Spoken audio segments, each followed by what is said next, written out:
makakasakay sa bus na may second floor. Tapos may moonroof pa. Wala, nakakamiss lang. So paalis na tayo. Ito pala yung train station sa Oslo. So madami yan. So malaki yan. Makikita nyo dyan guys na malawak talaga siya. Parang yung train to Busan lang. Ganda ng bridge, diba? So ayan. Ang daming railways. So yan yung pinaka main nila na train station. So baba muna tayo guys para bumili ng pagkain. So meron lang naman tayong stopover na 30 minutes para bumili ng pagkain at may inom.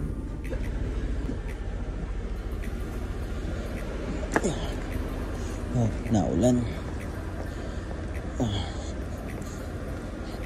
Ang lamig.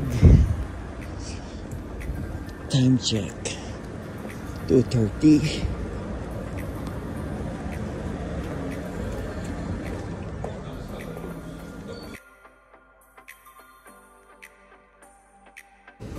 Ito yung parang 7-Eleven nila. Ito mamimili tayo ng size. Ay, kung ano yung gusto nating sausage. Gili pulse. Hindi yung butter.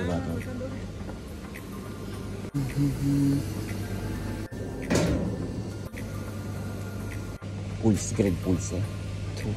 There are two? Yes. Okay.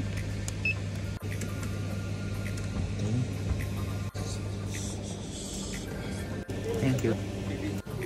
So ito yung itsura niya. Sarap, no? Yan natin maraming sauce.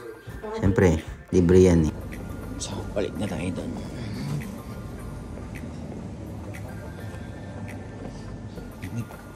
Naulan.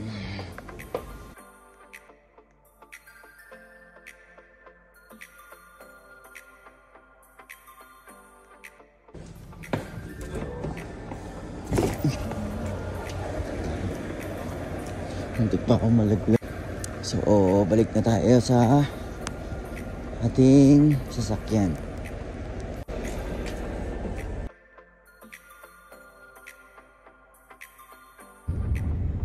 So, biyahe na ulit tayo guys. Wow, ang ganda. Guys, yung nakikita yung rock formations, yun yung Trollveggen. Mas kilala yan na tawag na troll wall. Pagkakaalam ko. Na may taas na 3,600 feet. Na the tallest vertical rock sa Europe.